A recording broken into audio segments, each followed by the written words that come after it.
नमस्कार, मैं हूं रोहित कौशिक और आप देख रहे हैं मनी सेंट्रल। ये एक ऐसा शो है जहां पर गवर्नमेंट पॉलिसी से लेकर इकोनॉमी, शेयर बाजार और पर्सनल फाइनेंस यानी आपकी जेब से जुड़े मसलों पर बात करते हैं हम। इस मसलों को आसान भाषा में विस्तार से समझाने के लिए हमारे साथ मौजूद हैं हमारे सहयोगी और वरिष्ठ आर्थिक पत्रकार प्रवीण शर्मा जी। सर, आपका मनी सेंट्रल में बहुत बहुत स्वागत है। Thank you Rohit. तो मनी सेंट्रल की शुरुआत होगी आज की सबसे हाईलाइटेड खबर भारत बंद से।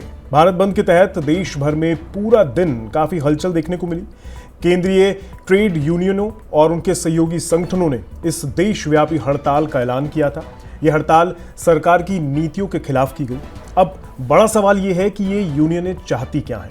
ऐसी कौन सी सरकारी नीतियां हैं जो देश के कामगारों को पसंद नहीं आ रही हैं? और क्यों देश का मजदूर सरकार के इससे इतना खफा क्यों हो गया है कि हड़ताल पर बैठने के लिए भी तैयार है? तो इस मुद्दे को विस्तार से समझेंगे। इसके बाद हम बात करेंगे वेदांता की। आज इस कंपनी पर वही आफत आ गई है जो अब से पहले अडानी ग्रुप पर हिंडनबर्ग की वजह से आई थी, लेकिन इस बार वेदांता के लिए यह काम वाइस रॉय रिसर्च की नाम की एक फर्म है, इन्होंने किया है। ये भी एक शॉर्ट सेलिंग फर्म है।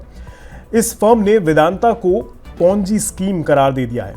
तो क्या है ये पोंजी स्कीम और क्यों इसके साथ वेदांता का नाम जोड़ा जा रहा है? साथ ही जानेंगे कि कैसा असर पड़ रहा है वेदांता पर बाजार में इस खबर के आने के बाद। और आखिर में बात करेंगे 8th पे कमीशन की, जिसने आप कह सकते हैं आए दिन कुछ ना कुछ नया आपको सुनने को मिलता रहता होगा। अब खबर आ रही है कि 8th पे कमीशन फाइनेंशियल ईयर 2027 में इंप्लीमेंट हो सकती है। लेकिन अच्छी खबर ये है कि गवर्नमेंट सैलरीज और पेंशन्स में अच्छा हाइक आपको देखने को मिल सकता है।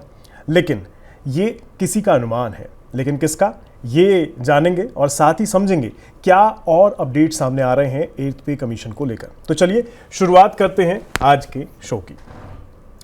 चर्चा की शुरुआत करते हैं, जैसा कि मैंने शुरू में बताया, भारत बंद से। जानकारी के अनुसार करीब 10 केंद्रीय ट्रेड यूनियनों और उनके सहयोगी संगठनों सहित करीब 25 करोड़ वर्कर्स ने देशव्यापी हड़ताल में हिस्सा लिया। यह हड़ताल सरकार की मजदूर विरोधी, किसान विरोधी और कॉरपोरेट समर्थक नीतियों के खिलाफ बताई जा रही है। अब ऐसे में बड़ा सवाल यह है कि क्या देश का मजदूर और किसान सरकार से खुश नहीं है? ऐसा क्या चाहिए उन्हें जो देश के सबसे जरूरी तबके को हड़ताल पर बैठना पड़ रहा है? चलिए समझते हैं इस पूरे मुद्दे को सर के जरिए। सर, हड़ताल वाला मामला काफ़ी गरमाया हुआ है, आज पूरे दिन ये देखने को मिला। सरकार की किन नीतियों का विरोध चल रहा है इस हड़ताल के जरिए, क्या देखने को मिल रहा है? नहीं, देखिए, इसमें मल्टीपल एंगल हैं और मेजर जो पार्ट है वो एक जो बेसिक बात जो कही जा रही, जो 10 ट्रेड यूनियनों ने जो आज भारत बंद बुलाया था, उसमें एक बेसिक बात ये थी कि जो लेबर लॉज हैं, जो नए लेबर कोड सरकार लाना चाहती है, उसका विरोध एक चीज़ थी। नौकरियां न मिलना दूसरी चीज़ है कि ये कहा गया कि 30 लाख से ज़्यादा सरकारी पद खाली है और सरकार उन पर भर्तियां नहीं कर रही। बड़ी तादाद में युवा जो है वो बेरोजगार हैं। तीसरी जो बड़ी चीज़ है वो है पेंशन की और वेजेस को लेके, यानी तनख्वाह को लेके। मांग ये की जा रही है कि जो इनऑर्गेनाइज्ड सेक्टर, जो अनऑर्गेनाइज्ड सेक्टर है, वहाँ पे जो लोग हैं उनकी मिनिमम जो पेंशन है वो उसको 9,000 रुपये होना चाहिए। यानी जो सरकारी सेक्टर से बाहर के लोग हैं उनको 9,000 रुपये कम से कम पेंशन मिलनी चाहिए और कम से कम 26,000 रुपये का जो न्यूनतम मजदूरी सरकार तय करे जी। अब जो सरकार लेके आना चाहती है लेबर कोड, उसका साफ तौर पे विरोध कर रहे हैं। और एक बड़ी चीज़ ये है कि इन सभी संगठनों का कहना है कि सरकार प्रो कॉरपोरेट है, सरकार बड़े उद्योगपतियों की मदद कर रही है, सरकार मजदूरों की और आम जो छोटे रोजगार हैं उनकी हेल्प सरकार नहीं कर रही है। बड़े जो कारोबारी हैं उनके साथ सरकार खड़ी हुई है। इसको लेके जैसा इन संगठनों का कहना, जो 10 बड़े संगठन हैं जिन्होंने की, जिसमें इंटक है, C2 है, ऐसे कई संगठन हैं, और उसका आज बड़ा असर दिखाई भी दिया हमको। खास तौर पर अगर हम बात करें बंगाल की, पश्चिम बंगाल की, उड़ीसा की, बिहार की, केरल की, तमिलनाडु की, ऐसे राज्यों में बड़े लेवल पर जो आपको कहें कि सार्वजनिक जो गतिविधियां थीं, जिनमें बस सर्विसेज थी, बैंक्स थे, उन पे असर पड़ा है, कामकाज पे असर पड़ा है। वहाँ पे रैलियां निकली हैं, लाठीचार्ज हुए हैं, तो कई बड़े लेवल पर आज भारत बंद का जो है वो असर दिखाई दिया। हालांकि दिल्ली एनसीआर जैसे हिस्सों में हमको इसका ज़्यादा व्यापक प्रभाव नहीं दिखाई दिया, बैंक बाजार वगैरह खुले हुए नजर आए जी। तो जो 17 पॉइंट का एक एजेंडा इन ट्रेड यूनियनों ने सरकार के सामने रखा था, जिसमें उन्होंने कहा था कि जो लेबर लॉज आप लेके आ रहे हैं, नए लेबर कोड, इसको आप स्क्रैप कीजिए, वापस लीजिए। एक मांग ये थी कि जो वर्किंग के आवर्स हैं वो बढ़ जाएंगे, दरअसल उसमें इनका कहना है कि वर्किंग के घंटे बढ़ जाएंगे मजदूरों के, तो वो स्वीकार्य नहीं है, उसको वापस लिया जाना चाहिए। दूसरी बात, मनरेगा का दायरा बढ़ाने की बात है, मांग की गई है, जिसमें कहा गया है कि अभी जो 100 दिन की मनरेगा में आपको गारंटीड रोजगार मिलता है, उसको मांग ये की गई कि इसको बढ़ाकर आपको 200 दिन करना चाहिए। तो ऐसी तमाम मांगे हैं जिनको लेके एक बड़ा आज भारत बंद का आह्वान किया गया और उसका असर भी देश भर में दिखाई दिया है। जी सर, इसमें ना एक 4 लेबर कोड है, इस पे सबसे ज़्यादा आपत्ति जताई जा रही थी, क्या है ये, थोड़ा इसे अगर आप समझाएं। इसमें देखिए, जैसे कि कर्मचारियों की नियुक्ति को लेकर चीज़ें हैं। दूसरा चीज़ ये है कि आपको हायर एंड फायर का है, कर्मचारियों के घंटों को लेके बात है। बहुत सारी चीज़ें ऐसी हैं जिसमें जो ट्रेड यूनियन है उनको लगता है कि कामगार जो मजदूर हैं उनके ऊपर आप कहें कि ज़्यादा प्रेशर बनेगा, ज़्यादा दबाव बनेगा, स्ट्रेस आएगा, तो वो उनकी जो वर्किंग कंडीशंस हैं उनको सही करने को लेके उनकी मांग है। और एक और चीज़ है जो हमने पेंशन को लेके बात की, इनका ये भी कहना है कि पुरानी पेंशन व्यवस्था को आपको लागू करना चाहिए, और साथ ही जो मजदूर हैं, कर्मचारी हैं, उनके लिए जो सोशल सिक्योरिटी है, ऐसे सभी प्रावधानों को और मजबूत किया जाना चाहिए। जी अच्छा सर, एक चीज़ और इसमें पूरे मुद्दे में आ रही है सामने कि बिजली जो कंपनियां हैं उनके निजीकरण का मामला भी तूल पकड़ रहा था, वो क्या मामला है और उसको लेकर क्या कुछ सामने आया है?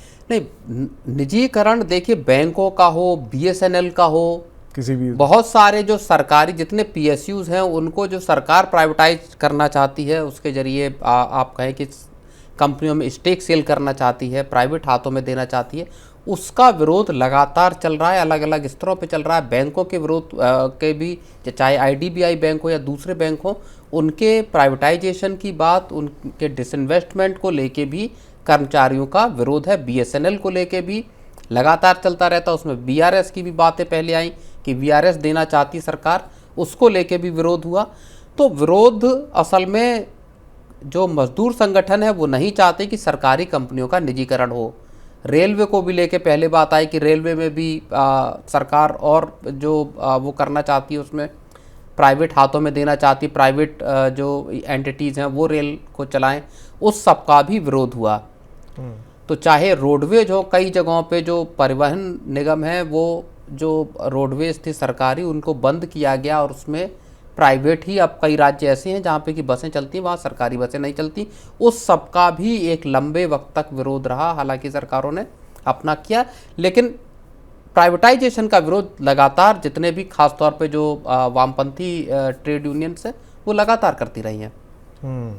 तो मतलब बेसिकली सरकार से किसान हो चाहे वर्कर्स हो, वो नाराज इसलिए हैं कि उनकी जो मांगे सामने रखी गई उनको नीतिगत तरीके से सरकार ने अभी स्वीकार नहीं किया। बिल्कुल, उनका ये कहना है कि 17 पॉइंट का एक एजेंडा हमने सरकार को दिया था और सरकार ने उस पर कोई गंभीरता से जब विचार नहीं किया, तब हमको मजबूरी में भारत बंद के लिए उतरना पड़ा।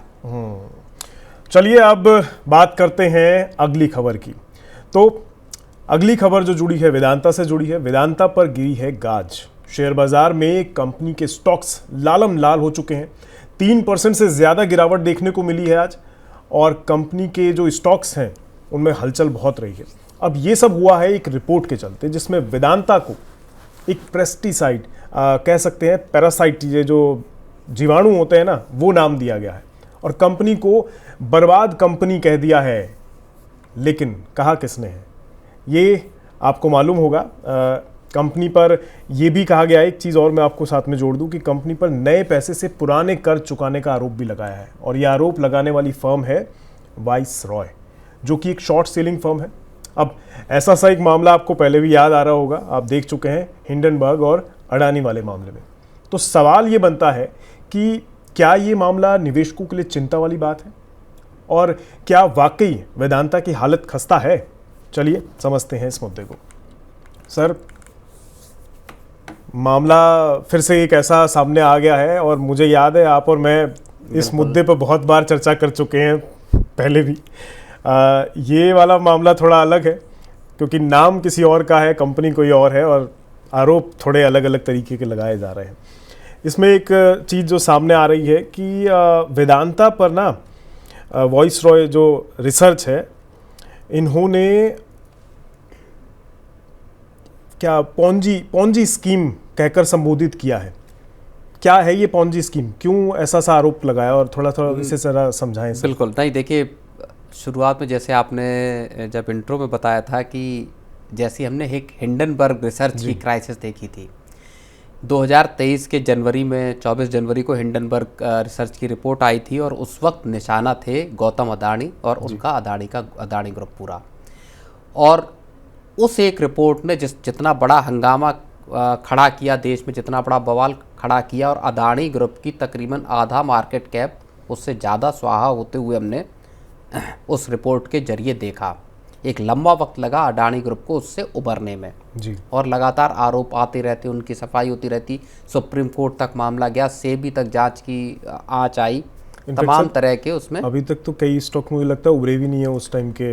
हाँ बिल्कुल, अभी भी उसका असर दिखाई देता है, और अडानी ग्रुप को बहुत मेहनत करनी पड़ी उस पूरी क्राइसिस को ओवरकम करने की। हिंडनबर्ग रिसर्च भी एक शॉर्ट सेलर था, और ये भी जो अब वेदांता रिसोर्सेज पे जो आई है, जो कि अनिल अग्रवाल एक और दिग्गज जो कारोबारी हैं, माइनिंग बैरन जिनको बोला जाता है, माइनिंग के बादशाह हैं जो, उनके वेदांता रिसोर्सेज पे ये बड़ी रिपोर्ट आई है, वाइसरॉय रिसर्च की रिपोर्ट आई है, जिसमें ये कहा गया है कि जो वेदांता रिसोर्सेज जिस तरह से कामकाज कर रही है वो एक पॉन्जी स्कीम की तरह दिखाई देता है। जी। कर क्या रहे हैं? उन्होंने कहा है कि वेदांता रिसोर्सेज एक पैरासाइट की तरह से काम कर रहे हैं। पैरासाइट मतलब किसी जानवर के शरीर पे जो एक पिस्सू या एक जो आपका वो होता है कीड़ा होता है, वो आपके जिस्म पे है और उससे खून चूस रहा है। जी। वेदांता रिसोर्सेज तकरीबन उस तरह से काम कर रही है, जिसमें कि वो वेदांता जो आपका लिमिटेड है भारत में जिसका बिजनेस है,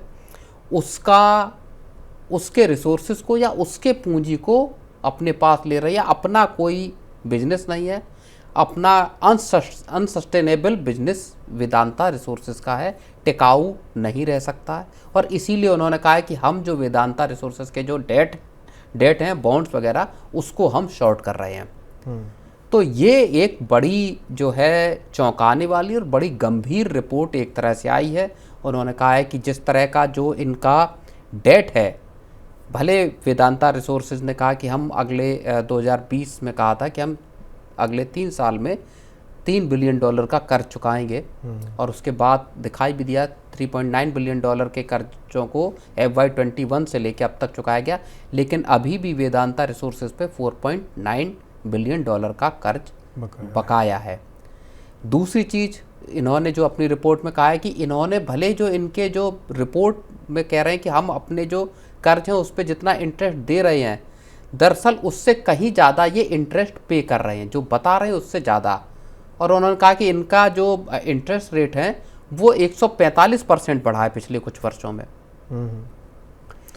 तो पैसा इधर से लेके अपना काम चलाना, और वास्तविकता में वेदांता रिसोर्सेज का कोई बिजनेस नहीं है, इस तरह के गंभीर आरोप वाइसरॉय रिसर्च ने अपनी रिपोर्ट में लगाए हैं। और इसी वजह से आज वेदांता के शेयर जो थे वो आज हमने 8% तक टूटते हुए देखे। हिंदुस्तान जिंक जो कि सब्सिडरी है, उसके शेयरों में भी अच्छी खासी आज हमने गिरावट देखी। मतलब ये एक हालांकि वेदांता की तरफ से साफ तौर पे ये कहा गया है कि ये मिस इन्फॉर्मेशन है, ये सिलेक्टिव जो इन्फॉर्मेशन है उसको गलत तरीके से इन्होंने पेश किया है, और ये जो है वो बेबुनियाद आरोप लगाए गए हैं ग्रुप के ऊपर।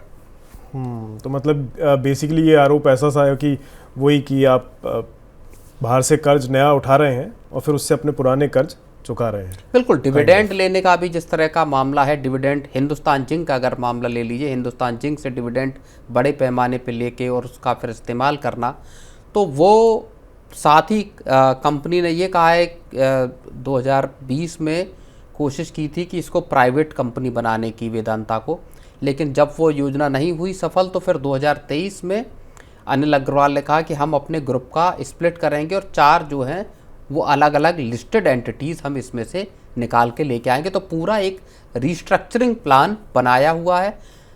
अभी वो हालांकि ज़मीनी हकीकत नहीं बन पाए। एक बड़ा प्लान बनाया हुआ है कि उन्होंने कहा कि हम डीमर्जर करेंगे और अलग अलग लिस्टेड कंपनियां बनाएंगे। उनका प्लान ये है कि इससे इन्वेस्टर्स के लिए वैल्यू अनलॉकिंग होगी। सर, एक बड़ा सवाल उस समय भी उठा था जब अडानी के ऊपर आरोप लगे हिंडनबर्ग की तरफ से कि ऐसी फर्म्स जो बाहर हैं और वहाँ से यहाँ की कंपनीज़ के ऊपर आरोप लगा रही हैं, उनको शॉर्ट कर रही हैं और बेसिकली उनका धंधा ये है कि आपके बाज़ार में आपको डाउन करेंगे और फिर वो उससे धंधा करेंगे। यही काम अगर ये कंपनी भी कर रही है, ये फर्म जो नई आरोप लगाने वाली आ गई है वेदांता पे, क्या ये विश्वास योग्य है? क्योंकि बाज़ार में तो इस पर इम्पैक्ट देखने को मिल रहा है, वही चीज़ तब दिखी थी, तो क्या ये विश्वास योग्य है? देखिए, अगर इस तरह के मामले आते हैं और वाकई कुछ मटेरियल जो तथ्यात्मक अगर चीज़ें दिखाई देती हैं तो जांच की जा सकती है। हो सकता है सेबी भी जांच करे, जैसा कि अदानी ग्रुप के साथ हुआ, जांच हुई तमाम और उसके बाद पूरा एक तरह से हम कहें कि क्लीन चिट पूरी मिली। वेदांता रिसोर्सेज के मामले में भी हो सकता है कि जांच की शुरुआत हो किसी तरह का, लेकिन जिस तरह के आरोप अदानी ग्रुप पे लगाए थे, दरअसल उससे ये अलग आरोप है। अदानी ग्रुप में आरोप लगाए गए थे शेयरों के साथ जोड़ तोड़ के, वहाँ आरोप लगाए गए थे पैसों की राउंड ट्रिपिंग के, वहाँ एक बड़ा आरोप ये था कि ऑफशोर जो फंड्स हैं उनका पैसा लाके शेयरों में स्टेक खरीदा जा रहा है और असली ओनर जो हैं वो खुद प्रमोटर्स हैं। तो इस तरह के आरोप अडानी ग्रुप पे हिंडनबर्ग रिसर्च ने लगाए थे। उनकी जो सीरियसनेस थी वो और ज़्यादा थी। शेयरों में सीधे तौर पर जोड़ तोड़ के आरोप लगाए गए थे। यहाँ किसी तरह के शेयरों में जोड़ तोड़ करने के आरोप नहीं लगाए गए। ये कहा गया है कि अनसस्टेनेबल बिजनेस मॉडल है वेदांता रिसोर्सेज का। वो बेसिकली जो वेदांता लिमिटेड है भारत में जो ऑपरेशंस करती, वेदांता रिसोर्सेज लंदन बेस्ड है, जो भारत में ऑपरेशंस करती, उसके दरअसल कामकाज और उसके जो पैसे हैं उन पे टिकी हुई है और जो कर्ज वगैरह है वो उसी तरह लिए जा रहे हैं। कैपिटल का इस्तेमाल अपना दिखाने के लिए किया जा रहा है। तो यहाँ पैसों को मतलब शेयरों में जोड़ तोड़, शेयरों में मैनिपुलेशन, इस तरह की कोई बात सामने नहीं आई है अभी तक। जी, तो मतलब ऐसा कोई अभी मामला सामने नहीं आया। हालांकि ये जांच का विषय ज़रूर हो सकता है, जो कि सेबी का काम है और वो जब कुछ होगा तब चीज़ें क्लियर होंगी। लेकिन सर, एक बड़ी चीज़ जो इसमें समझने वाली है, जो निवेशकों के लिए, क्योंकि बाज़ार अब जाहिर तौर पर वो दिख रहा है, इतना टूटा है, वेदांता का शेयर इतना टूटा है, क्या निवेशकों के लिए क्या इस समय सतर्क होने की वजह है? वेदांता को लेके तो चिंता काफ़ी पहले से आ रही है। कर्ज को लेके चिंताएं पहले से हैं। एक सेमीकंडक्टर का प्लांट भी लगाना चाहते थे गुजरात में फॉक्सकॉन के साथ, संभवतः वो उसको पूरे का पूरा फिर वो उससे एग्जिट किया उन्होंने। तो कर्ज को लेके, कामकाज को लेके चिंताएं थी कि इतना ऊंचा कर्ज है और हालांकि वेदांता भी लगातार कह रही है कि हम अपना कर्ज लगातार चुकाने की कोशिश कर रहे हैं। तो इस तरह की फिक्र तो जाहिर तौर पर कंपनी को लेके थी। इन्वेस्टर्स के लिए हमेशा जो बात रहती है वो यही है कि आप कोशिश करें कि कम से कम कर्ज वाली कंपनी पर, जो सारे जानकार बताते हैं, जितने एनालिस्ट हैं, जितने एक्सपर्ट हैं, वो यही बताते हैं कि आपको कर्ज कंपनियों का देखना चाहिए कि कंपनियों पे कितना कर्ज है, वो किस तरह से चुका रही हैं, उनका ऑपरेशंस क्या है, धंधा क्या है किसी कंपनी का, किस धंधे से कंपनी कारोबार कर रही है, वहाँ से कमाई कितनी है। तो तमाम फैक्टर्स, तमाम जानकारी जुटा के ही किसी कंपनी में पैसा किसी को भी लगाना चाहिए, चाहे वेदांता हो या कोई और कंपनी हो। सतर्कता ही सबसे बड़ा बचाव है शेयर बाज़ार में, क्योंकि शेयरों में हाथ जलते देर नहीं लगती। बिल्कुल बिल्कुल बिल्कुल सही कहा सर आपने। सतर्कता बरतनी बहुत ज़्यादा ज़रूरी है। अगर आप सतर्क नहीं हैं तो चीज़ें गड़बड़ा सकती हैं इस मामले में। हालांकि किसी के कहे अनुसार आप फैसला लें ये वाजिब नहीं, तो ऐसी शॉर्ट सेलिंग फर्म्स कुछ भी कह सकती हैं, लेकिन हाँ, उसका नतीजा जब सामने आएगा, वो आपकी देश की जो रेगुलेटर्स हैं वो कुछ निर्णय लेती हैं, तब ज़रूर सोचेगा। लेकिन हाँ, निवेश करते समय ज़रूर ध्यान दीजिए कि आप खुद सतर्क होने चाहिए। चलिए बढ़ते हैं अपनी आज की आखिरी और थर्ड नंबर की खबर पर। अब बात करेंगे 8th पे कमीशन की। इस पर चर्चा तो काफ़ी टाइम से हो रही है, लेकिन मामला थोड़ा स्लो प्रोसेस में हो रहा है। अब इसमें ताज़ा अनुमान एम्बिट कैपिटल की ओर से सामने आ रहा है। इनका मानना है कि 8th पे कमीशन फाइनेंशियल ईयर 2027 में इम्प्लीमेंट हो सकता है और उसमें गवर्नमेंट सैलरीज और पेंशन्स में एक अच्छा हाइक देने की तैयारी कर रही है। तो क्या एम्बिट कैपिटल का अनुमान हाइक को लेकर जो है वो क्या है, उसको थोड़ा समझेंगे। साथ ही किन सेक्टर्स को इससे ज़्यादा फायदा होने की उम्मीद एम्बिट कैपिटल को लग रही है, ये जानने की कोशिश करेंगे। तो चलिए इस खबर को भी विस्तार से सर के द्वारा समझने की कोशिश करते हैं। सर, एम्बिट कैपिटल का इसमें जिक्र है, इनकी तरफ से ये चीज़ सामने आई है कि 8th पे कमीशन पर क्या कुछ इनका अनुमान है, इनका मानना है, वो चीज़ें सामने आ रही हैं। नहीं, 2-3 बड़ी चीज़ें जो ब्रोकरेज हाउस है उसने बताई हैं अपनी 8th पे कमीशन को लेके। एक तो 8th पे कमीशन का इंतज़ार देखिए, देश के करोड़ों जो पेंशनर्स और कर्मचारी हैं, सेंट्रल गवर्नमेंट एम्प्लॉई हैं, वो लंबे वक्त से कर रहे हैं। सरकार ने जनवरी में ऐलान किया था, अभी तक उसमें ना आयोग का गठन हुआ है और ना ही उसके टर्म्स ऑफ रेफरेंस तय किए गए हैं कि किस तरह से काम करेंगे, क्या चीज़ें होंगी। तो अब इस पे जो एक रिपोर्ट आई है एम्बिट कैपिटल की, उसमें 2-3 मोटी तौर पर चीज़ें कही गई हैं। पहली चीज़ ये कही गई कि जो ये आपका 8th पे कमीशन है, इसकी सिफारिशें दरअसल FY27 में लागू हो जाएंगी। इसका मतलब ये है कि अप्रैल 2026 से लेके और मार्च 2027 के बीच में इसको लागू किया जा सकता है, ये हो जाएगा लागू जी। एक तो बड़ी बात ये है। दूसरी बड़ी बात जो केंद्र सरकार के कर्मचारी हैं और पेंशनर हैं, उनके लिए सबसे खास तौर पर महत्वपूर्ण है, वो ये कि रिपोर्ट में ये कहा गया है कि जो सैलरीज हैं और जो पेंशन है उसमें 30 से 40% का इजाफा इस 8th पे कमीशन के जरिए हो सकता है। सरकार इतना बड़ा इजाफा कर सकती है। तो ये एक बड़ी खुशखबरी है केंद्र सरकार के कर्मचारियों के लिए। 30-40% के इजाफे की बात इसमें कही गई है जी। तीसरी जो बड़ी बात है वो ये कही गई कि इससे पूरे देश में एक कंजम्पशन का बूस्ट मिलेगा और कंजम्पशन का बूस्ट आएगा यानी खपत बढ़ेगी, लोगों की जेब में जब ज़्यादा पैसा पहुंचेगा, भले सरकारी कर्मचारियों की जेब में पहुंचेगा, तो वो फिर पूरा का पूरा पैसा सिस्टम में वापस आएगा और उसके जरिए एक खपत बढ़ेगी। कंपनियों की जो कमाई है वो भी बढ़ेगी और उनकी डिमांड भी बढ़ेगी। अब इसमें फ़ायदा किन किन सेक्टरों को होगा ये भी इसमें कहा गया है जी। पैसेंजर व्हीकल्स हो गए, आपका FMCG हो गया, बैंकिंग फाइनेंशियल सर्विसेज हो गए, BFSI हो गया, और आपका QSR यानी क्विक सर्विस रेस्टोरेंट्स हो गए। तो जहाँ पे लोग खर्च करते हैं मोटे तौर पर, उन सभी सेक्टरों को, खपत वाले सभी सेक्टरों को इससे फ़ायदा होने की उम्मीद जताई गई है। रोहित सर, जैसा कि अभी आपने बताया कि करीब 30 to 34 और 40% तक का हाइक दिया जा सकता है, ये खुशखबरी तो है, जिनको मिलेगा उनके लिए बहुत अच्छी बात है। लेकिन सर, सरकार मैनेज कैसे करेगी, इतना सारा फंड लाएगी कहाँ से? ये बेसिकली फिजिकल स्पेस तैयार कहाँ से होगा, पैसा कहाँ से आएगा? नहीं, सरकार के लिए वैसे तो इतना ज़्यादा मुश्किल नहीं है।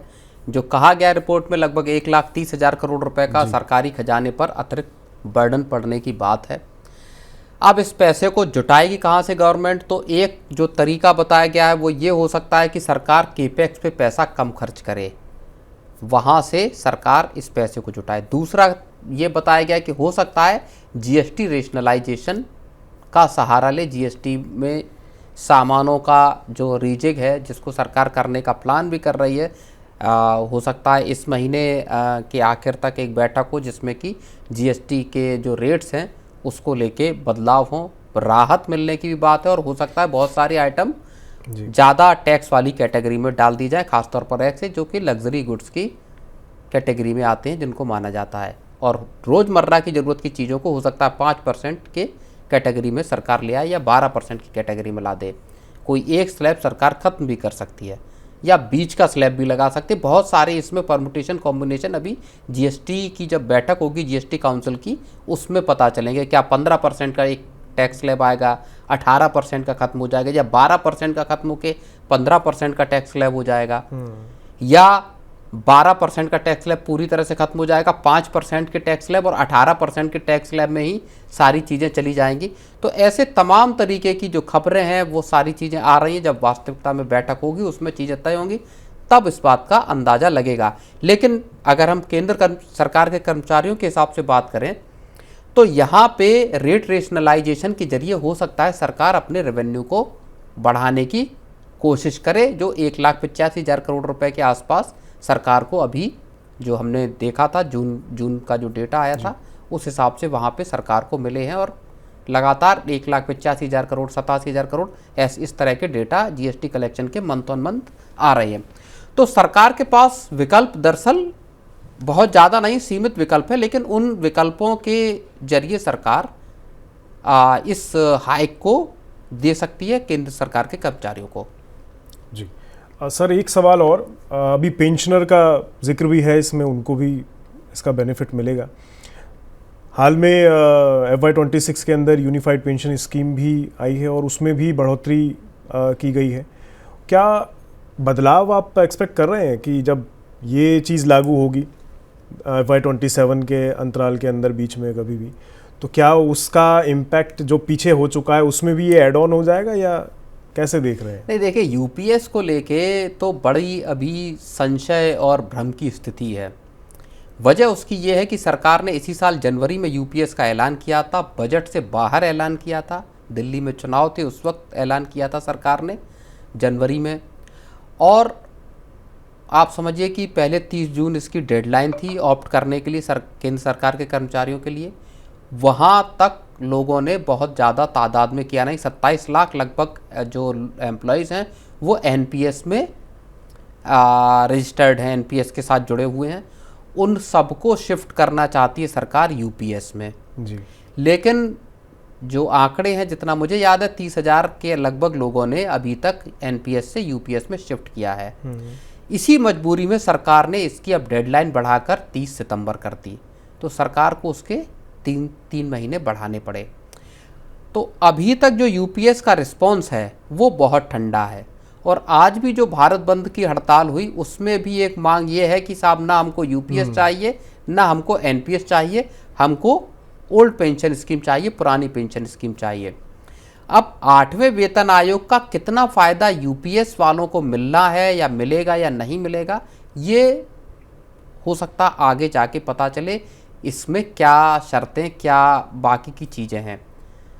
तो लेकिन 8वें वेतन आयोग का जो एग्जिस्टिंग जो आपके पेंशनर्स हैं उनको इसका ज़रूर फ़ायदा मिलेगा, और वो सब मिला के जो तादाद बैठती है 1,12,00,000 के आसपास की तादाद ऐसे कर्मचारी और पेंशनर्स की बैठती है। तो एग्जिस्टिंग पेंशनर्स को फ़ायदा हो सकता है, लेकिन हाँ, बदलाव जब ये सामने होगा आने वाले टाइम में, जब आपको देखने को मिलेगा कि 8th पे कमीशन आ गया है और उसका पेंशनर्स पर या जो यूपीएस है उस पर क्या इम्पैक्ट पड़ता है, वो भविष्य में देखना पड़ेगा और उसका इंतज़ार तो करना होगा। फिलहाल सर, बहुत बहुत शुक्रिया, आपने अपना कीमती समय निकाला, तमाम मुद्दों पर विस्तार से हमने बातचीत करी, और उम्मीद है हमारे जो दर्शक हैं उन्हें भी चीज़ें ईजीली और आसान भाषा में समझ आई होगी। तो आज के मनी सेंट्रल में बस इतना ही। देश, दुनिया और बिजनेस जगत से जुड़ी तमाम ताज़ा तरीन खबरों के लिए बने रहिए हमारे साथ, देखते रहिए मनी 9। नमस्कार।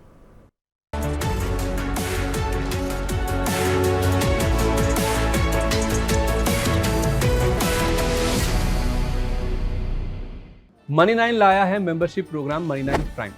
अब आपके दिमाग में कई सारे सवाल होंगे, मसलन आखिर क्या है ये मनी 9 प्राइम, आपके लिए यानी दर्शकों के लिए इसके क्या फ़ायदे हैं, और एक बड़ा सवाल ये कि मनी 9 प्राइम से आखिर जुड़ना कैसे है। तो इसकी पूरी जानकारी हम आपको देने जा रहे हैं। मनी 9 प्राइम में 3 प्लान होंगे, इकोनॉमी, स्टैंडर्ड और वीआईपी। तो फटाफट ज्वाइन कीजिए यूट्यूब पर मनी 9 प्राइम। ज्वाइन करने के लिए मनी 9 के यूट्यूब पेज पर जाइए, होम पेज पर मिलेगा ज्वाइन बटन, इसे क्लिक करें, अपनी पसंद का प्लान चुनें और बस हो गया, अब आप रहेंगे सबसे आगे।